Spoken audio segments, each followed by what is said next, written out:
Hello. Ẹ̀yin èèyàn mi, a kú bó ṣe ń lọ, a kú ojúmọ́, a kú ojúmọ́ mọ́. Ààbò Ọlọ́run á dájú lórí wa. Bẹ́ẹ̀ ni, ná bá sọ wípé la tún gbọ́ ní íńtánẹ́ẹ̀tì allegedly. Wọ́n ní bí Naomi ṣe, bó ṣe páàkì mọ́tò sí Ọ̀jájá Palace tó wọlé tóun àti kábíyèsí ń sọ̀rọ̀.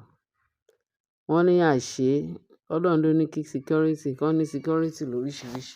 Gbogbo bit by bit ààfin yẹn tí ò bá sí CCTV lérí abẹ́ àwọn security, àwọn náà máa wà níbẹ̀. Bẹ́ẹ̀ tí mo rò pé ó yẹ kí CCTV wà everywhere. Bẹ́ẹ̀ tí wọ́n sọ pé ibi tí ò bá sí CCTV, àwọn security máa wà bẹ́ẹ̀. Wọ́n ní bó ṣe páàkì mọ́tò, ibi tó páàkì mọ́tò sí ṣẹ́ mọ̀ pé àwọn náà máa wo everywhere. Bó ṣe páàkì mọ́tò tán. Wọ́n dẹ̀ ní wọ́n rí olórí Rónkẹ́.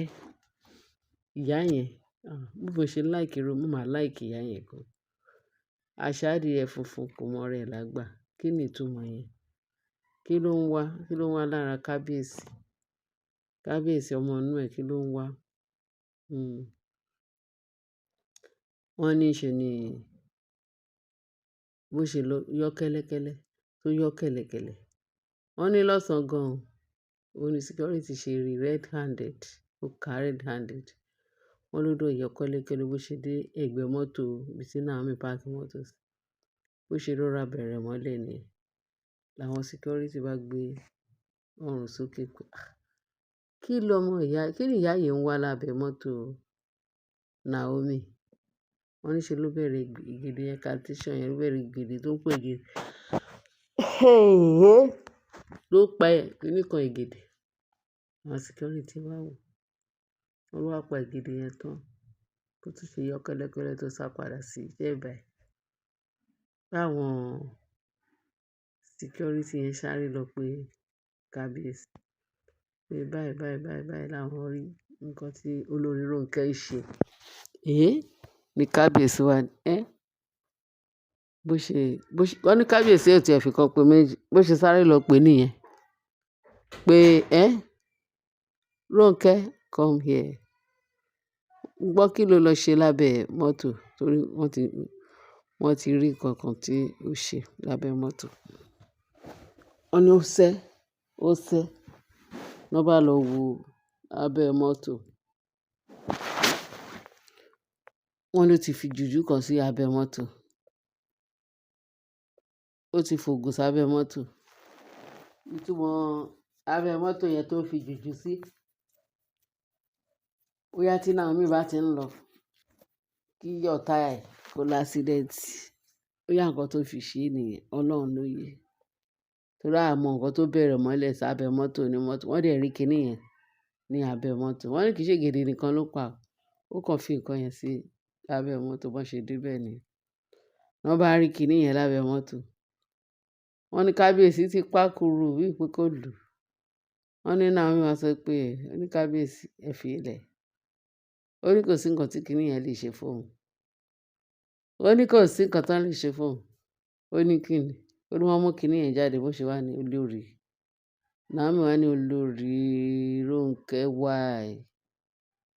why ìyá àgbàlagbà kí ló dé? Kí ló ń ṣe fún ẹ? Kí kiní bá lè ṣe? Mo mọ ìpẹ́ kan ṣe lásán ni kò sí nǹkan kan tó máa ṣe òun. Ó yá, mú fọwọ́ ẹ̀ mú kiní yẹn. Wọ́n ló dẹ̀ fọwọ́ mu. Wọ́n ní Naomi wá ní kó mú kiní yẹn sílẹ̀. Bí Naomi ṣe wọnú save nínú save box tó wà nínú mọ́tò bó ṣe gbé anointing náà jáde ni. Wọ́n ló bá dà sí ló anoint kiní yẹn tí kiní yẹn tó ṣe mọ̀ pé wà tó ti anoint ẹ̀. Wọ́n nígbà tó gbàdúrà ló wá ṣe wá dà kiní anointing hàn sínú ẹ̀. Wọ́n ní bí kábíyèsí ṣe boil bí omi gbóná gidi gan ni. Bó ní kábíyèsí ẹ fi ilẹ̀ pé kò sí nǹkan tó máa ṣe. Bó ṣe ṣe tán ló bá ní Rónkẹ́ olórí Rónkẹ́ wá bẹ̀rẹ̀ sí ní bẹ̀bẹ̀ gidi gan pé kí Naomi dáríjì òun. Ṣé ẹ mọ̀ pé táwọn bá rí àkàrà ti tú sẹ́pọ̀? Táwọn bá rí tákàrà fi tú sẹ́pọ̀ bóyá ó lè má ṣẹlẹ̀ o, but ó lè ní nǹkan kan tó lè mú wa, but nípa oore ọ̀fẹ́ Olúwa, torí gbogbo ohun rírí ogun àìrí tọ́lọ́run bá wa ṣẹ́ ló pọ̀ ju ìta rí lọ. Wọ́n bá ní náà wọ́n níbi olórí Rónkẹ́ bó ṣe fi kan pé méjì ló bá ń bẹ̀bẹ̀ ló kúnlẹ̀ kí Naomi dáríjì òun. Kí Naomi dáríjì òun. Wọ́n ní bí Naomi ṣe bẹ̀rẹ̀ sí ní speak in tongue pé lọ́wọ́ kan Naomi lòun ti dáríjì. Sórí nǹkan tó ṣe yìí, ó mẹ́ni tó máa tún ṣe irú eléyìí sí tí kíní yẹn máa bá fáyà sí ẹ lórí. Kì í ṣe gbogbo orí lèèyàn ń cheat. Kì í dẹ̀ ṣe gbogbo orí ni èèyàn máa sọ wípé jẹ́ kí n mélèé kí n mu jẹ. Kì í ṣe gbogbo orí ló máa mú jẹ o. Pé látèní lọ pé kó wò òun dáadáa. Pé òun ṣe that type tẹ máa fògùn bá ṣe kíní tó ògùn yẹn máa mú òun. Ó ní láì. Torí ẹni tó ń gbé inú òun ó ju ẹni tó ń gbé inú yín lọ. Ẹni tó ń gbé inú òun ó lágbára ju nǹkan tẹ̀ ń ṣe káàkiri yẹn. Ó ní therefore, ó lóun dáríjì ṣùgbọ́n má ṣe bẹ́ẹ̀ mọ́. Ó ní kábíyèsí Queen Naomi ṣé nǹkan tó fẹ́ sọ ni? Ó ní kí ló ń fẹ́ sọ? Ó mọ̀ pé kíní yẹn ti bàjẹ́, kò ṣiṣẹ́ mọ́. But òun kàn fẹ́ sọ pé kó lọ wá bí ó ṣe máa tọrọ ìdáríjì lọ́dọ̀ Ọlọ́run. Torí gbogbo nǹkan tó ń ṣe yìí pé kò lè pay ẹ̀. Òun ń ṣe èèyàn tẹ́ lè ṣe oríṣiríṣi tó lè mú un. Àwọn íńtánẹ́ẹ̀tì ní nǹkan táwọn rí. Pẹ̀lú ṣe sọ. Wọ́n ní Naomi ó dàbí Ọlọ́run ní palace jọ́ yẹn. Wọ́n ní wá wèrò bó ṣe pélé Rónkẹ́ lórí àti Naomi. So bẹ́ẹ̀ ṣe rí Naomi bẹ́ẹ̀ yẹn. Ẹni tó máa victimize ó máa múra gidi gan. Ẹni tó máa gbógun tì ó máa múra gidi gan. Torí ogun tọ́lọ́run ṣẹ́ fún ní rẹpẹtẹ ó ju ìtí Naomi fojú rí. Ká má tí sọ pé ó fojú rí tán. Ó bẹ̀rẹ̀ sí ní gégùn bíbélì sí àwọn nǹkan bẹ́ẹ̀ yẹn. Ẹ wo bó ṣe wín ní Rónkẹ́.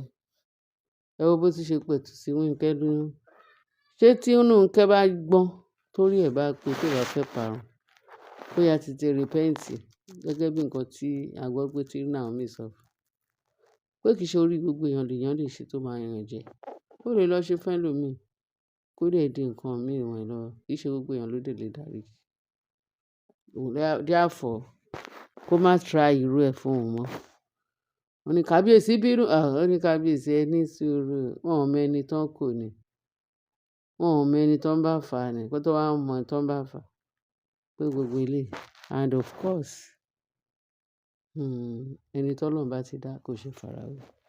Ẹ ṣé ẹ̀yin èèyàn mi. Mo ní kí n gbé eléyìí náà kí n fi tọ́ yín lẹ́nu wò. Kí n fi tọ́ yín létí wò. Mo yìí mú fantastic mi wá tó máa benefit wa. Ẹ ṣé bí ẹ ṣe tẹ́tí sí, ẹ bá mi share, kẹ́ bá mi subscribe, kẹ́ dẹ̀ bá mi like, kẹ́ dẹ̀ bá mi comment sórí comment section. Ẹ ṣé gan-an ni bí ẹ ṣe ń tẹ́tí sí wa. Ààbò Ọlọ́run á dájú lórí wa o. Láyọ̀ o. Bye.